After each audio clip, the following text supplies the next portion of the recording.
Frankly, my dear, I don't give a damn. Gentlemen, you can't fight in here. This is the war room. Yippee-ki-yay, motherfucker.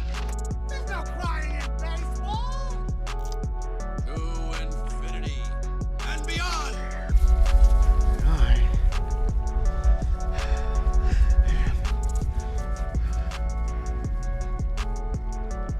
Iron Man. And how's it going, everybody? Welcome to Film Code. My name is Phoenix Clouded, and it is a very good day. In fact, it is a great day for an exorcism, of course. And because I'm joined by a very special guest, my good friend, also in my critics group, which I always love mentioning. Welcome back, Ben Miller. Ben, how are you, man? How has it been? And it's been a while. It's doing good. I'm glad that we actually get to talk about a movie that is not awful. Like, because last time we talked about Jurassic World Dominion, and damn it, I'm still mad. Like, Yeah. It's a nice change of pace to actually get to talk about a good movie for a change. Speaking of your critics group, I'm really glad I got on the ground floor, because otherwise, I had mentioned this the other day. We started letting, like, we admitted in a bunch of new critics, and everyone that came in, I'm like, man, I wouldn't have made it these days. Like, I'm really glad I got on the ground floor of this, because I am not up to these dudes' levels. Yeah, we got a big rush of new members. That was some pretty noted names. Heavy hitters. So I was like, Yeah, okay. so Everybody's like, they're talking to celebrities. I'm like, man, I don't know. I just talked to like some random director first time, and it's like I am like limping along on my site. And these guys are doing some real work. yeah. So yeah, we're coming up, man. We're gonna be big. Hopefully. I love it.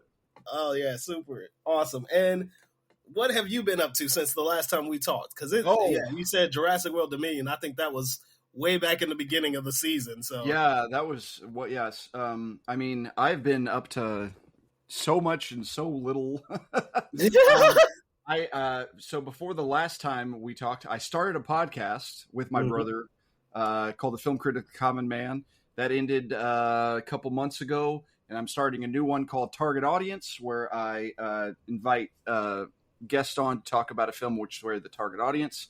I'm rolling those out weekly, trying not to get behind, because nothing worse in the world than not having a podcast and supposed to release one on Sunday.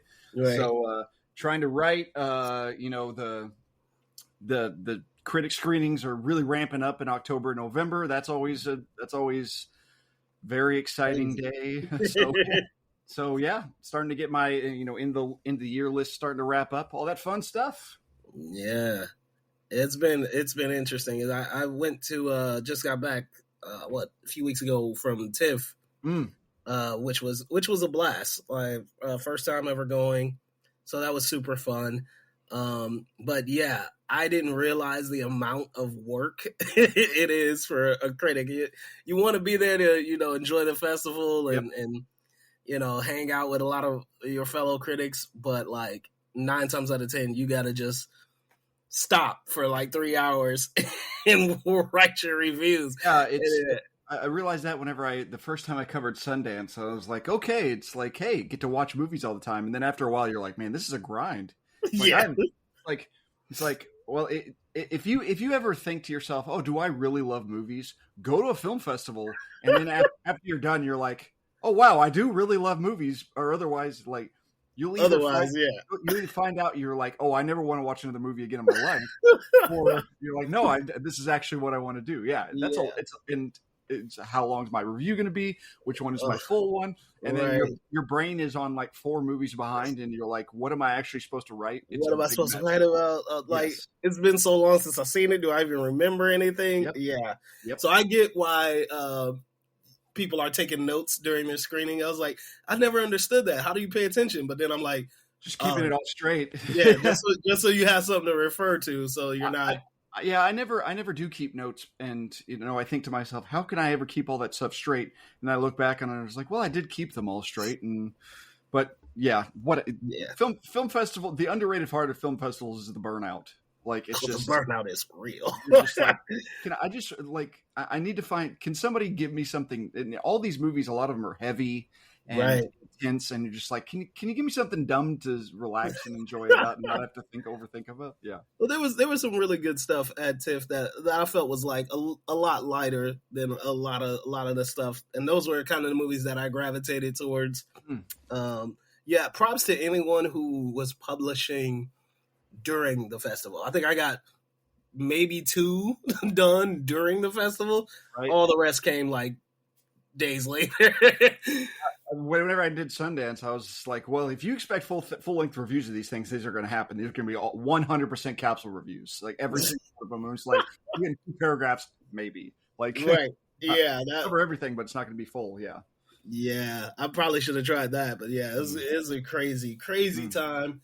Yep. But yeah, you're right. If you find out that you love movies, nothing proves it quite like going to a film festival. Absolutely. Because yeah, especially if you're writing for it, then you'll go, do I love this? I would have to. I would absolutely have to.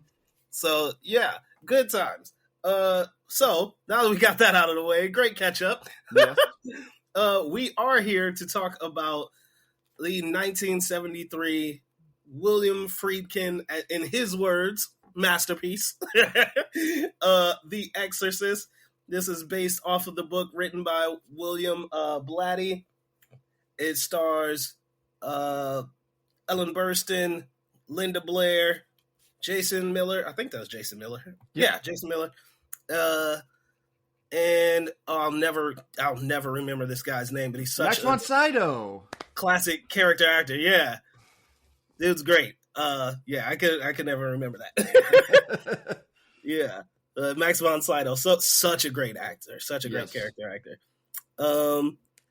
Yeah. So this movie, what is this? 1973. Yep, 50 years. 50 years. This movie's 50 years old. Wow. 50 the day after Christmas. Wow. Yeah, that is crazy. They released this movie the day after Christmas. Can you and hey, fun-filled Christmas adventure. Family, let's go and check out the new movie. Yeah. Cuz nowadays they have like market research and they're like, "Hey, we have this kind of movie. What day fits perfectly with it?"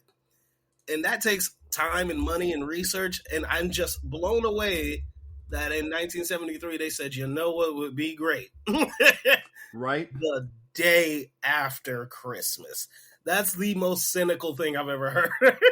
It's incredible. And I'm more just blown away that anyone would go see it. Like let's go see a movie called The Exorcist the day after Christmas. The cool thing about it is if you look at the box office, the day that the on Christmas Day and the day after Christmas, your 3 options to watch. You could watch Magnum Force, which I think is the second or third Dirty Harry movie, right. Or you could watch The Sting or The Exorcist. Ooh. And I was like, it's like, what do you take kids to? No wonder Sting made a bunch of money, because it's like, well, you want to bring the kids to Dirty Harry? No. Exorcist? Absolutely not. I guess let's go watch The Sting. Let's go watch The Sting. Yeah. I guess that's brilliant. Brilliant for them. And they did end up winning the Oscar, I believe, that year for Best Picture. Yeah. So beat out The Exorcist. So I guess it was a smart marketing strategy on their part. So let's talk about The Exorcist. Yes. Have you? This was my first time seeing this movie. Yes, I'm very late to this. How many times have you seen The Exorcist? What is your relationship with this movie? So whenever I think of this, I always think of like I knew more about it, especially as a kid. I knew much more about it culturally than I knew about the actual film itself. It was one of those like The Exorcist was a thing because in the 70s. My parents were teenagers. It's like 73, both my parents were teenagers. And The Exorcist was like the scary thing for them. So it was always just, they talked about it all the time. It was not something I saw a lot.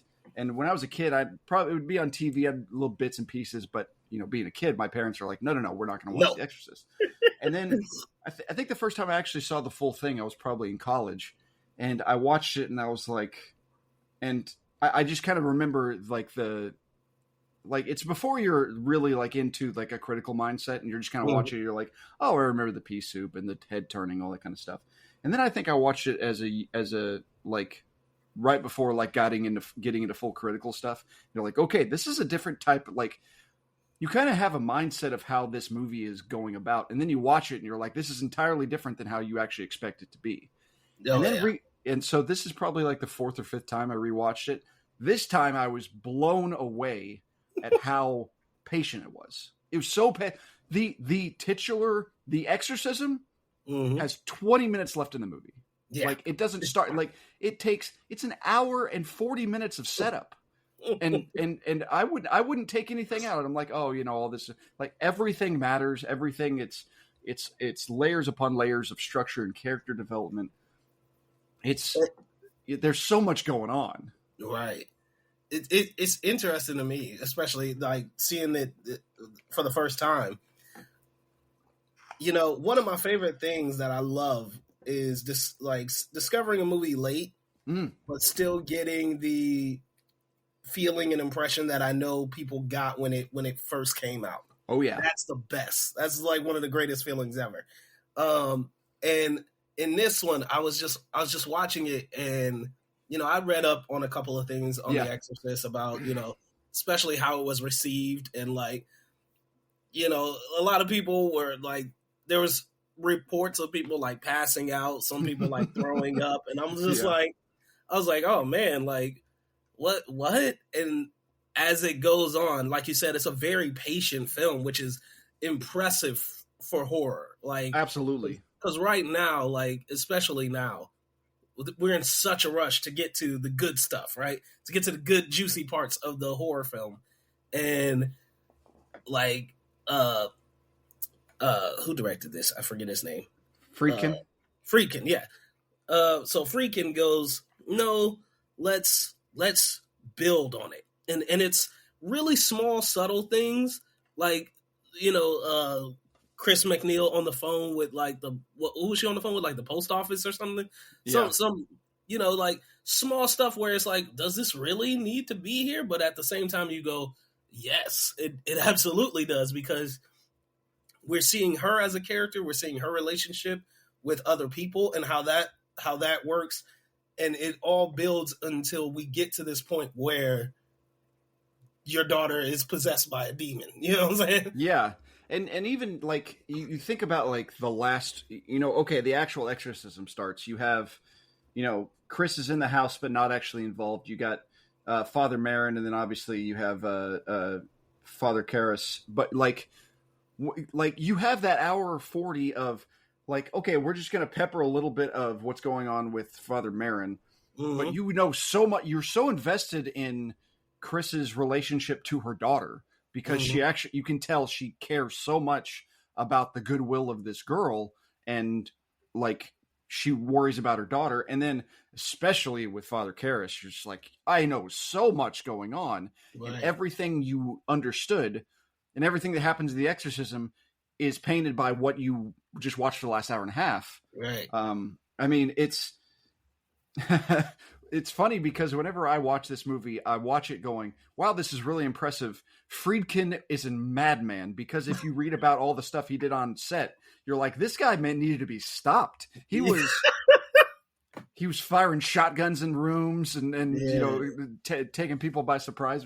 It's like, it obviously translated to film great, but I mean, in hindsight, you kind of watch it and go, wow, maybe probably wouldn't get away with it these days. Yeah, no, the 70s style of filmmaking. One time, yeah.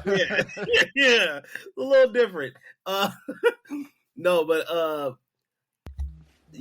I think the thing that I was just so taken back with, or taken away with, actually, I should say, in this movie is, we're building. I didn't realize that we were building towards this final 20-minute long exorcism, which is just insane. That's such a it's just such a good idea, right? To do it that way. But like, I didn't even realize that that's what we were building towards. But normally, like I said, this is a horror movie, and I've been watching horror movies this whole time, and we're getting little bits of I wouldn't call them action, but like definitely we're seeing how the demon is affecting Reagan. Oh my God. What's Reagan? Yes. Yeah. We're seeing how the demon is affecting Reagan and changing like her behavior and all of that. What I loved tremendously was how they dealt with science. Yes. And like how like technology and medicine, it was obviously the first go-to to try to help Reagan, and none of it's working. And like they do everything. They go through all the steps to see, like, before we go straight into like, oh yeah, obviously she's possessed and let's do an exorcism. Like, no, it's like we have to go to the doctor. Maybe there's something wrong with her brain. Maybe there's something, in her blood, or she's got a disease or anything like that.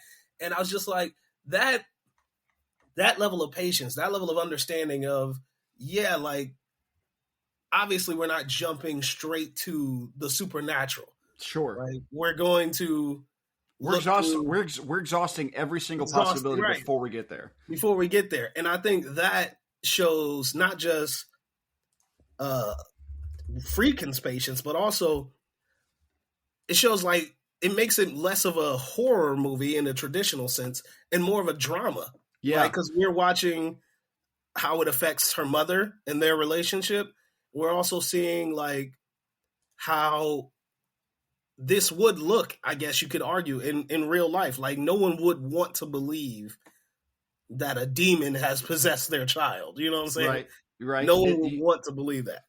And not even that. Like, if you think about all the, the medical stuff, I think Friedkin in interviews later said all the weird stuff that happens, the pea soup, head twisting, spider down the stairs, whatever it is, said the most disturbing parts were the procedure where she has a thing in her neck and it shoots out blood. You're just like, ugh, I don't like this at all. And it's like, and this is a medical procedure, and this is actually the thing that's supposed to be happening. Like, doctors aren't freaking out. You're just like, man, this is, I'm not sure if I like this. It was brilliant. It's brilliant contrast too, because you're watching modern medicine and you're going, how's this any different? like from torture? Like there's like some sort of brain scan machine that she's in, and she's just like sweaty and like it's yeah. She's not enjoying herself. Yeah.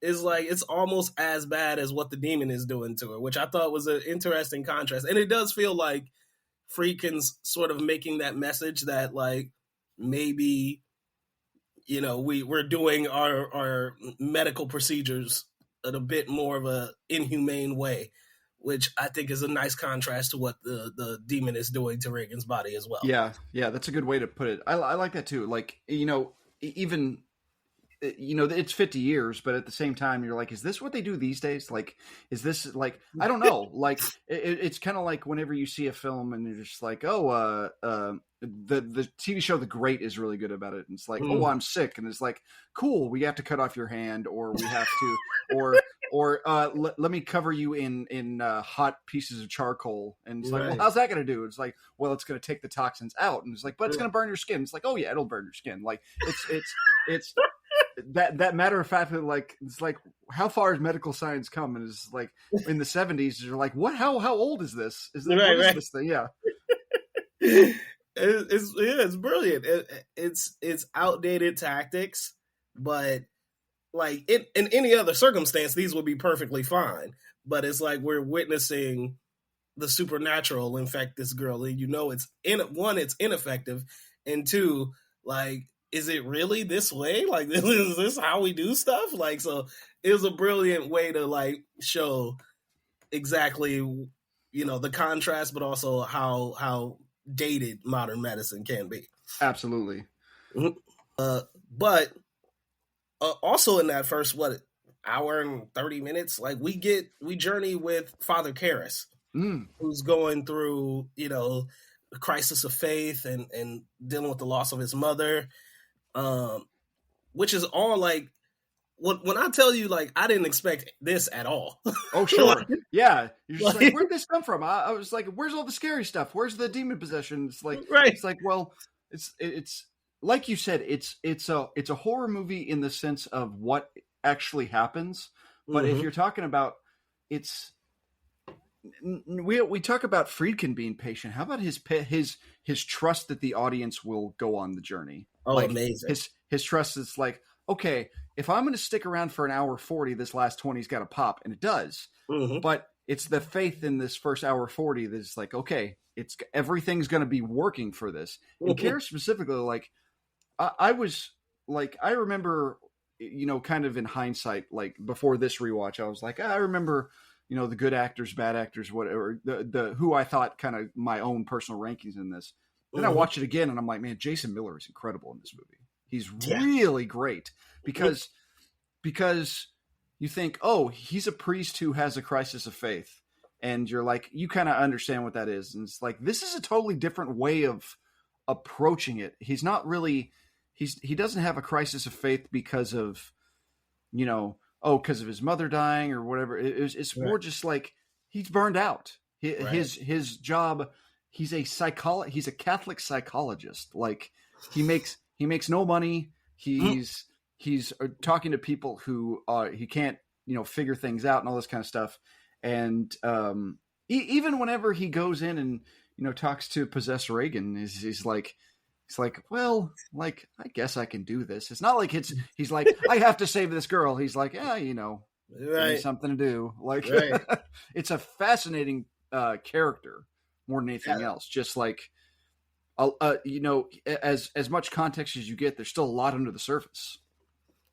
Yes, and I think Jason Miller plays it like superbly well. Absolutely. And like I love those scenes where it's him alone with the demon, and he's very much like you could tell like he partially doesn't believe it. Right? Yeah. Like he's like like if you're you're the devil, like break out, bro. Like what I'm saying, like why don't you just shut that door again? Shut that thing again. Yeah, shut that thing again. Or like, say that again. This wasn't actually holy water, and that right. kind of, like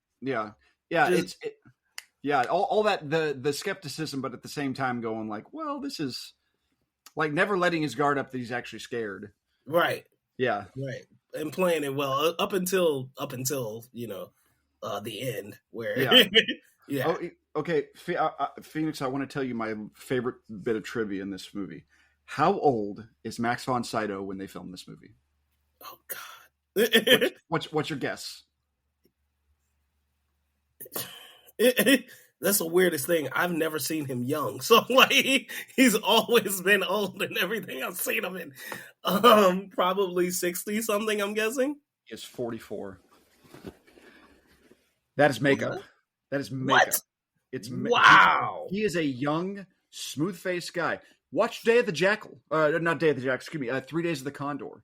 In the around the same time, he's like a suave hitman who barely says anything. He's young, smooth-faced, and you're just like, what is this? And it's funny watching this movie and then like watching Minority Report, and they're like, man, they really nailed the makeup. Like, right. Like it's like the making him look older. You're just like, I would imagine it pigeonholed him into he's like, oh, you're a 60-year-old guy. He's like, no, I'm in my 40s. Like, yeah, and it's just kind of like Karras. You're like, there's so much Karras, and I was like, after watching this, I was like, well, Marin's like he's the guy. And then he's gone for so much of the movie. He's right at the beginning, and then he doesn't really show up again until 30 minutes to go. And you're like, wow. And I was a little confused by the opening. Like, what exactly? What, like, you could tell he knew something, but it wasn't coming in clear exactly what it was he knew or felt or what that was. Yeah, and I always feel like it's the as far as the books and how it's written and all that kind of stuff, that makes sense in the context of knowing the whole story. Like, have you seen any other Exorcist movies? The new one, yes, but okay. So I'd seen the prequel. I'd seen both versions of the prequel Exorcist, the beginning. Mm-hmm. One is trash and the other is fine. It's weird that they're two of almost the exact same movies. And then I'd seen one of the sequels from the 90s. But like essentially Marin's entire thing about being a priest was like started in the middle of the desert. Mm-hmm. And so that kind of tempers that, but it's a weird thing to be like, it's like all the references to Clone Wars and the original Star Wars. You're like, well, I don't know, but nobody knows this. Right. Like, why is he in the desert? And it's kind of my only gripes about the movie. And it's like there's a lot of like stuff that you're supposed to know that you don't really know. Like, why is he in the desert? Why is this little thing make that bit of a difference? And so, but that's probably my only gripe about the whole thing. Right. I think mine as well. Like, it definitely looks very intriguing. It's very well shot. Absolutely. You know what I'm saying? And he plays it well, but yeah, it just feels like something we're supposed to know, but is never given. And then we don't see him again until the end of the movie. Yeah. Which is it's an interesting choice. I don't know if that was intentional or not, or maybe they only had Max for like 2 days or whatever. Yeah. Like, that could be the case. When I'm rewatching it, I was like, "Wow, I got a lot more Lee J. Cobb than I was expecting. A lot more Detective Kimber, who's a character in the third Exorcist movie." So there's this original. Mm-hmm. They made The Exorcist: The Heretic considered one of the worst movies in the history of mankind. Right, and then there's The Exorcist 3, right, with George C. Scott. That movie's awesome. Right. Go, and if you're like, I don't want to watch an Exorcist movie, go watch The Exorcist 3. Exorcist 3 is great. And it's kind of like a serial killer Exorcist movie. And Father Karras shows back up. Don't ask me how. It's a fascinating, it's a good movie. I like it. And it's intense and scary. So, but I mean, and then that as a whole story, that's one thing. But But this movie, I'm really glad the way you said the way it's shot, because I think the cinematography is just a banger after banger in this movie. Man. Like you say, who was it? Owen Roisman. Like, you think about whenever Father Merrick shows up to the house, and obviously that famous light showing up every time she's in the bed and it's levitating and you see their breath. They're throwing the water. Power Christ compels you. My favorite recurring thing that Friedkin does is something's happening in the bedroom. Somebody rushes in, opens the door before you see what's happening in the room. It goes on the person's face, and they're just like flabbergasted at whatever they're seeing. And then you see the wild thing you're seeing. Yeah, it's like it's a great recurring bit of editing and cinematography. Yeah. Man, the way this movie's shot.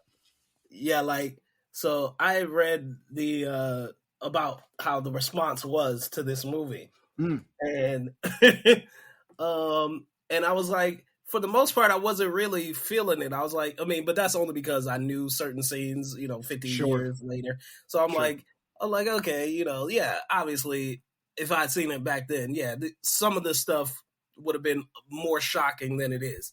Mm-hmm. But there is one scene that I did not know about that happens in this movie that is so disturbing. Like it is. Is it the crucifix scene? Yes. Okay. See, it's funny. I had known about the crucifix scene is one of the first things I'd ever known about before I ever watched the movie, because I grew up in a really religious household, but we weren't Catholic. But everybody's like, crucifix being what it is like, I remember them like crucifix scene. I just heard that like in hushed tones, and I'm like, well, now I can't. Now I'm expecting something, and then when I first saw it, I'm like, whoa, like not like you say crucifix scene, you're like, well, your mind goes to all these different places. Then you watch it, and you're like, whoa, way different. Like it's not even the her cursing and stabbing herself with the crucifix, getting her mom's face and rubbing the blood, and you're just like, holy moly, like it just takes it to a whole nother level of extreme. And I think if you don't rub Ellen Burstyn's face, like the shock is still there, but man, that took it to a whole nother plane of weird. Yeah, like when I heard like people were like fainting and crying and passing out, I was like, I wonder what's doing it to them. Like, it can't just be the pea soup. And then that happened. I was like, oh, I got him. That's got him. That's the reason. Like, yeah. Yep, there it is. Props. I mean, the ultimate props to Linda Blair. Like, Right. that had to be just insane to film. Absolutely. Like, I don't even know how you prepare yourself for something like that. That is insane. And she was what, 13 at the time? Something like that. Also, big props to my Best Supporting Actress nomination, personal from that year, Mercedes McCambridge. Mercedes McCambridge coming in, just being like, you know what? I'm going to smoke 3 packs a day, and I'm going to be the voice of this girl, and it's going to be awesome. And Right. Nobody's ever going to know. And apparently it was supposed to be uncredited, and she had to sue for credit. Yeah. But I mean, like, coming in, like, you said it's such a good day for an exorcism. I don't think of it in your voice. I think of it's an exorcism with the croaking, like, and just what an iconic voice of everything. And, you know, I kind of had to stop myself from laughing in a couple places just because of the jokes that I always think of. It's like, like the demons talking to Father Karras, and it's like, your mother sucks in hell. And you're just like, it's like, I've made that joke before, and it's kind of like, it's like, what? This is an intense scene. I need to stop. There's not laughing. But there's so much going on. Like, it's almost sensory overload. And I'm sure that's on purpose. Like, there's so much happening. Right. Like, how am I supposed to keep all this straight? Yeah. And it's like, it's not supposed to be understandable. And you're 100% right. And like, it's chaos, and they sort of, especially for like that first hour or such, like, it's such narrative focus, and then we get into pure chaos, and it's just like, what do you do? You know, like, he puts you in a place where you sort of feel what Chris is feeling, where you're like, what's the solution here? What's the solution here? Yeah. Like, everything's bananas, and it's just like, and I love the scene where she's cussing someone out over the phone, because then later when you see her like snap at doctors and priests and everything, you're like, yeah, no, like, it's legit. Like it's one thing for your package to be late, but it's a whole nother thing when like no one's telling you how to help your daughter, who is literally being tortured by this demon. Yeah, and then like the doctors are like, we could try some more tests, and she's like, I'm tired of tests. What tests are going to test? You're going to say, oh, it could be this, could be this. It's like, and every time it's not. It's like, I need an actual solution. And it's funny whenever the doctor brings up the exorcism. It's really fascinating, because I was just like, what doctor would actually be doing this? Like, I appreciate like, hey, exhaust all your options. Right. But at the same time, and I was like, the doctor's the ones. I kept thinking, who's going to be the ones to suggest the exorcism? Right. So I couldn't remember, and I'm like, oh, it was a doctor. Okay. Like, it's like, you know, hey, at the lazy doctor going, it's like, I don't know what it is. Maybe it's Satan. Like. Maybe it's Satan.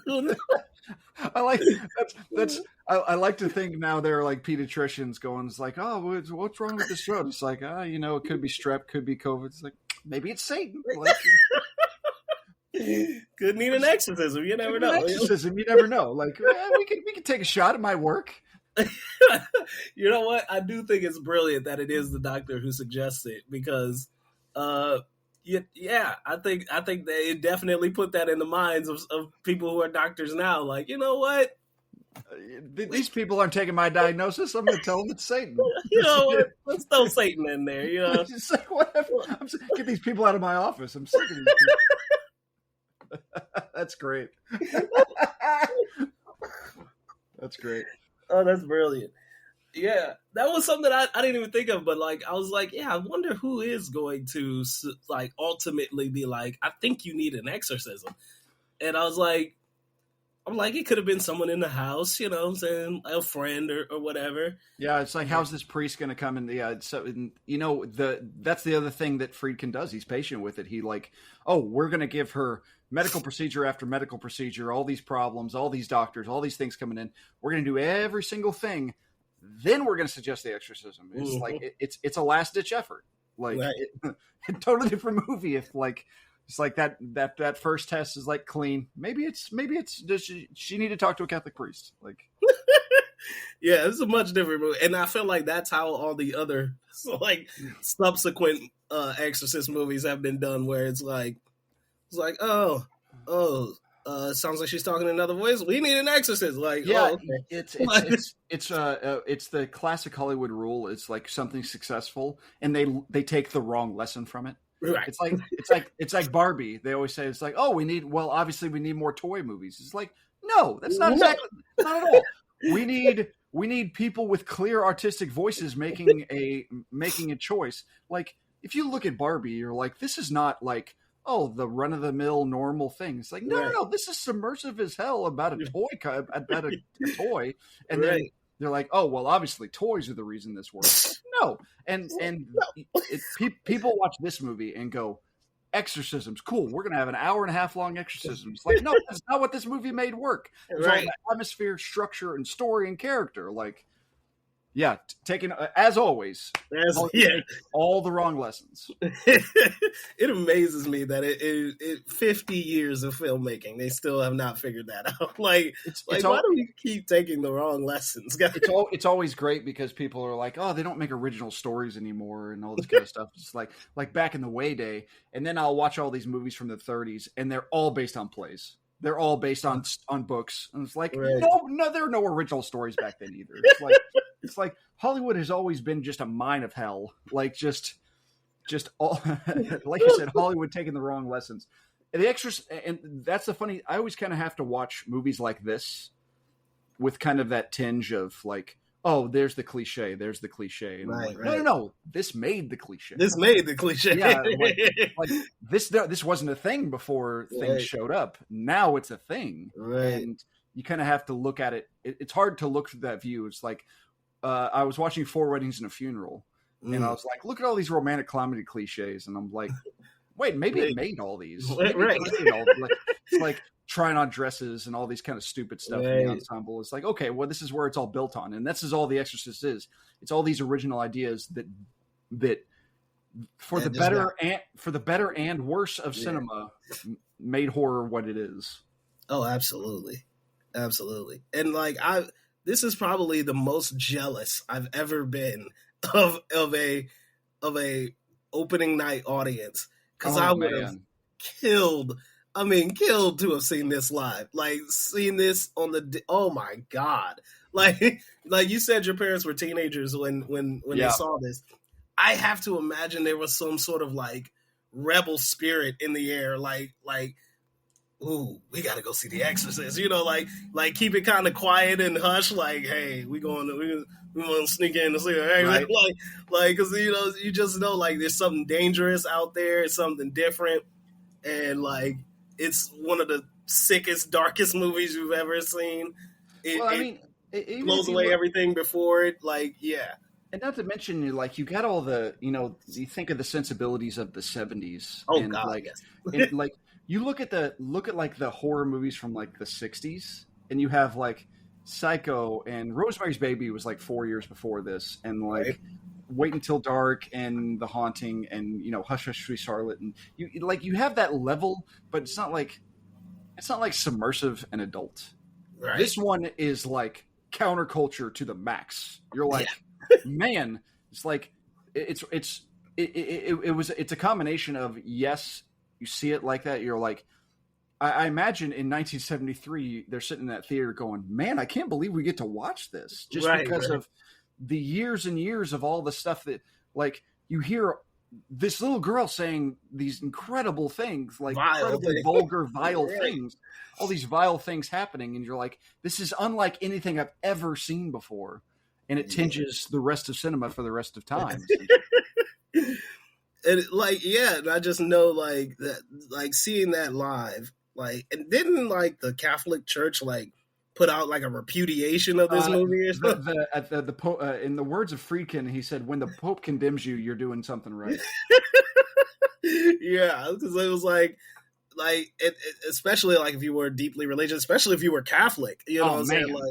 Like, yeah, like. I know for a fact, I know a few people who were Catholic around the time that this movie came out, and their parents were like, no, like no, not even a little bit. Like, you can't see this movie. You can't look at it. You can't find out anything about it. I imagine they've seen it now and they're like, oh my goodness, like my parents were right. Like So it's funny. Apparently, they said Paula Kael, the critic, she said The Exorcist is the biggest recruiting poster the Catholic Church has seen since the sunnier days of Going My Way and the Bells of St. Mary's.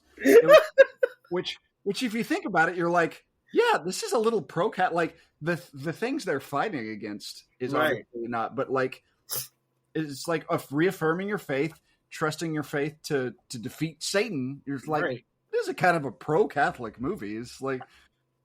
I mean, you could argue that, but then I think of how it ends, and I'm like, it didn't seem like it worked. It's for Regan is safe and alive, and you're like, is this a good? Is it a happy ending? Right? It's like everybody else is dead. Like Regan and Chris are alive. Everybody else is a mess. You're just like, okay. I mean, I guess. and not to mention a priest saves the day by being possessed and then killing himself. Mm-hmm. I was like, very un-Catholic. Like, very, very. So, I mean, apparently Muslims banned this movie. I guess because of all the stuff in the desert. Okay, but I mean, that makes sense. It's funny. I never like it's always funny to see things like this, like, and how people react to it. And, me and you are good examples of, like, we grew up in satanic panic times. Yes. Like, which we look back on. And I remember even in the time as a kid, I'm like, this is stupid. Yeah. Satan, like, nobody actually loves Satan like this. It's like, oh, your friends are listening to Slipknot. They probably love Satan. I'm like, shut up, Mom. Get out of here.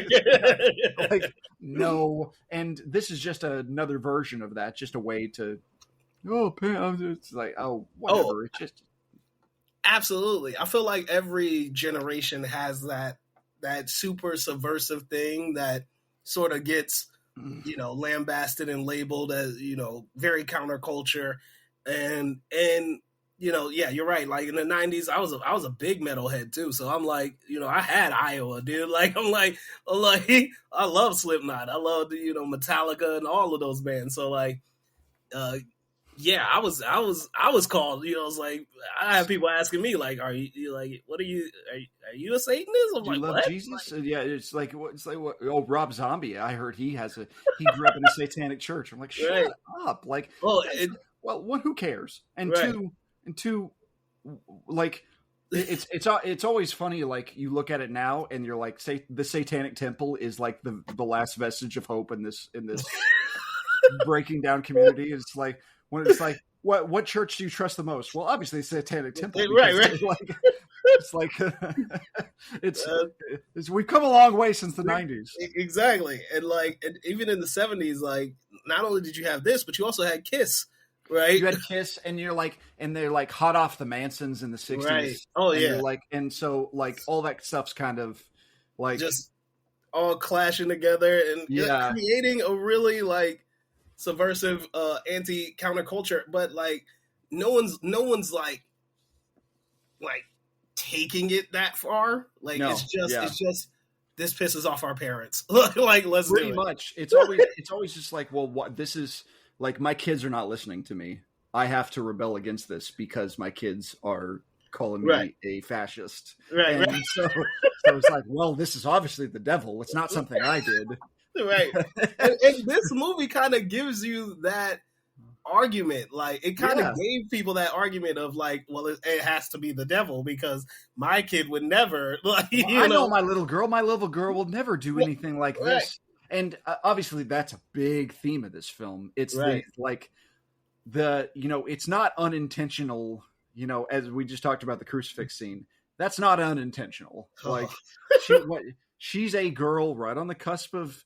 Being, it's just like, my little girl is not a little girl anymore. She's now this literal demon, and you're like, she's not listening to me. She's being mean. She's doing these terrible, baseless things this filth is coming out of her mouth, and it's like, yeah, that's essentially you have a 14-year-old daughter, right? Like, and you know, but what you see is Satan taking over her body. Satan taking over her body. Yeah. It's metaphor heavy. And, right.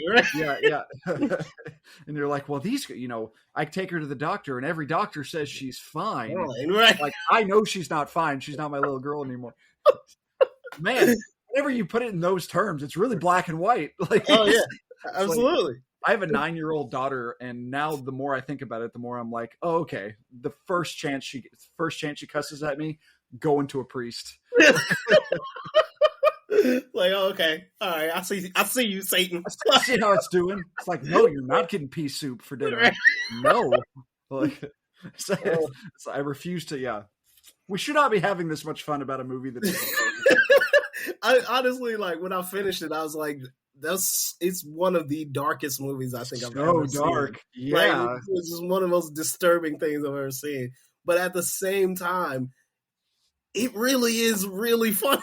Like, unintentionally. Like I said, all the stuff, like, you know, obviously the crucifix scene.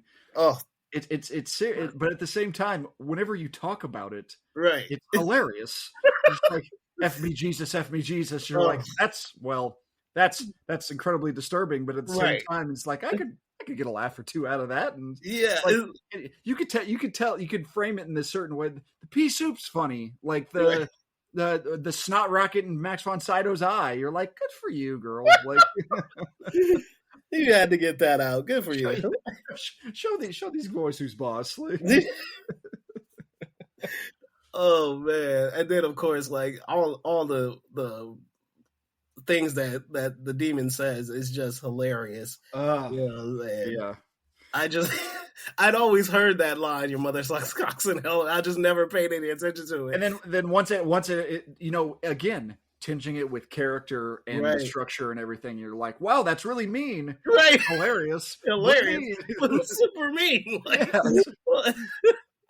So yeah, of course, like you said, can you imagine being in a theater and she says that and you just burst out laughing? Everybody look at you like, what are you doing? Like, this is the most intense part of this movie. Why are you laughing? Like, come on.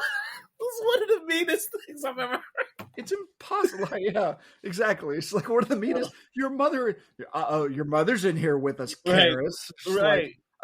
Like, jeez. Oh, it's brilliant. Great movie. It's so good. And like, it was funny because after I finished it, I was like, it was super dark, super disturbing, unintentionally funny, but I wasn't sure if it was great. I was like, I'm not sure if it was great. And it took me just, you know, a couple of days sitting with it, thinking about the different aspects of it. The character work, especially the direction, which is insane. Mm-hmm. And I was like, yeah, no, I get it. like absolutely. Like it's hard to overlook. And like you said, the impact this had in 73, it's just shattering. The impact it has still on films all the way to this day. Yeah. And, you know, most of the complaints I've heard about the new Exorcist, and now I've not seen the new one. You have. Mm-hmm. So I've heard the majority of the complaints is like, it doesn't understand what the original Exorcist did. And it doesn't understand what the original Exorcist is, and it tried to involve the original Exorcist as well, which made it twice as bad. So it's like, maybe if you hadn't done that second step, like, it wouldn't be as bad, but yeah, it's just, no. And you know, it's tough for it's kind of the Friedkin had the advantage of his time. Like, he could do all the stuff that nobody was expecting. Now audiences are going to be are on guard now for something to be weird and be out there. Like, oh, well, you know, back in the way day, well, you're not going to kill a kid. And then as the movie goes along, you're like, geez, are they going to kill this kid? Right. And nowadays you can't really surprise anybody. Like, nothing is out of nothing can be taken by surprise anymore. Essentially, like, and it's like, oh, which going to be the feel of the original. It's like you're fighting a losing battle. Yeah, you have to be doing something on a different level in a different kind of sense. Like you look at like Top Gun Maverick, you're like, okay, we're not going to try to recreate Top Gun. We're going to steer it in a different direction in a different way and have this evolution of these characters. Yeah. And as opposed to, we're just going to do it with the same thing and have like Val Kilmer's going to pop up. No, right. That's not what that's not what we do. It's a evolved story as opposed to just like we're going to have Ellen Burstyn show up. Like, yeah, and you could tell, you could definitely note the difference too. It's like, oh sure, it's one thing to be like, we're gonna infuse this with, homage to the original, sure. Mm-hmm. But when you go, oh no, we're just gonna take this from the original and people will love it just because it's the original. It's like nobody, nobody. It's a bad idea. Again, Hollywood learning the worst lessons. And keep repeating them. And like what I love so much about like this month, right? We've gone through and looked at some classic horror, right?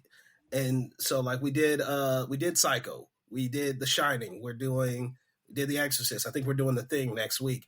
Nice. Yeah. So like really, diving deep and getting some of these things. And what I find interesting about each of these is like you could tell each of these are pinnacles of horror at their time. Like they're the game changer. They're the shifter of what the genre eventually becomes. Yes. From where they're at. Like I would argue Psycho is the reason we get The Exorcist. Absolutely. Like because it's got that same vein of like, I'm gonna go to that point you're not expecting. Exactly. And I'm gonna take audiences where they're not comfortable. Exactly. And they gotta live with it. And it's like one of those things where you can't really get it today because like audiences are pretty trained at this point, but also like it goes over the edge, but then it sets a new edge. And at the same time, the interesting thing about The Shining and putting those three specifically, Psycho, The Shining, and The Exorcist, it's like it's auteur-driven horror. Yes. Like these are not directors who are horror directors. Not like Hitchcock, obviously, like he doesn't do a whole lot of horror. He does thrillers and like political conspiracies and all this kind of stuff. And then he goes in and does this, and then Kubrick doing the way he does and his patience with all the way he does it. And then obviously Friedkin, who came in as more of like an outsider type guy who was known for action, and he does this, and it's auteur driven horror is much more interesting to me than like just a hired gun type horror. Right. Like, oh, David Gordon Green's going to do his own thing. It's like, is he though? How much is the studio really on board with what? Right. But you do have guys like you got your Ari Asters, you got your Jordan Peels, you got your Robert Eggers. It's like they're going to go to places that you're just not expecting to go. Yeah. And like you, the Ari Aster being a good part of it, where it's like, I was like, oh, I'm gonna take a relatively straightforward story, and then I'm gonna twist it in these ways you just don't expect me to take it. It's like, oh, this little girl that you care about. It's like, yeah, her head's coming off, and it's gonna come off in the worst possible way. And then it's like, okay, we're in this bright Norwegian sunny side. It's like, cool. These old people are going to be crushed in a second after they kill themselves. It's like, what is going on here? It's just like, it just takes you in a direction you're not. It's audience expectation going, this, I know the beats of this. It's like, no, you don't know the beats of this. And that's a really good way to put it. The pinnacles of horror push audiences where they're not ready to go. Mm-hmm. It's a really good way to put it. Absolutely. And I think the best succeed because of those factors. You got an auteurist director, you got a story that allows for you to push the limits of the time in particular. And what you get is just excellence that stands the test of time. Yep. Like, this is my first time seeing this movie, and I'm so over the moon impressed that it might be one of my favorite movies of all time now. It's an incredible film. Just it's like you said, the impressive thing is to be able to be like, this is a touchstone at the time, it's a touchstone now, and you watch it and you're like, I get it. I get it. Yeah. It's there for a reason. And same thing whenever you watch like Psycho is kind of difficult because you're like, well, it was the 60s and they still had certain standards to be held to, but Hitchcock's still trying to subvert those standards every possible chance he gets. But at the time, again, it's nice to kind of have I'm going to put myself in the shoes of being in 1973. Right. And what's it like? How wild would it have been to be in that theater the day after Christmas? Oh, I can't imagine. Unreal how that must have been. Because especially like, I'm a big lover of Christmas, right? Like, and I know this was the 70s, so Christmas music was playing in the stores since like October. Like, yeah. You know what I'm saying? And like, just that build up. Oh my God, I'm gonna spend time with my family. We're gonna open all these gifts. We're gonna eat great. You know what I'm saying? It's gonna be a good time, right? Love and laughter and joy and all of that. And then the next day, and you leave that theater feeling like ass, like just being like, ugh. That's a good way to like, leave the tree up for another year, bro. Like, where's my receipts? I gotta go yell at a desk clerk. Oh man! All right, let's wrap this up. What is your final official rating for The Exorcist? So, for the sake of full disclosure, I give it 4.5 out of 5, just because I have little things wrong with it. But it's difficult to say it's not 5 stars because of what a influence it is for the rest of film history, and especially horror films. So yeah, I guess technically, if I want to be the you're the a-hole critic who doesn't love anything, I'm 4.5 out of 5. But whatever. Right. You're 100% right. That's kind of how I split it. Like, I think as a movie, it's definitely 4.5 out of 5. But I think its cultural resonance and its resonance on pop culture, especially. Absolutely. I mean, like, there's no denying it. Like, it's a classic film. So, like, that alone, I think, pushes it to the 5. So, like, the movie itself, 4.5 out of 5, no question. Absolutely. But everything that it has done in the subsequent 50 years above and sends it to the beyond. movie. Absolutely. Yeah. And I can't believe we haven't talked about Scary Movie 2.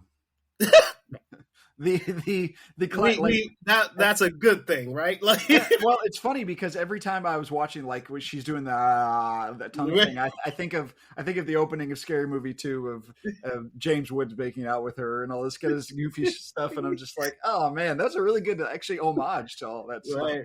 Yeah, but whatever. Again, the pop culture is stands the test of time. My mom always said life was like a box of chocolates. You never know what you're going to get. You're going to need a bigger boat.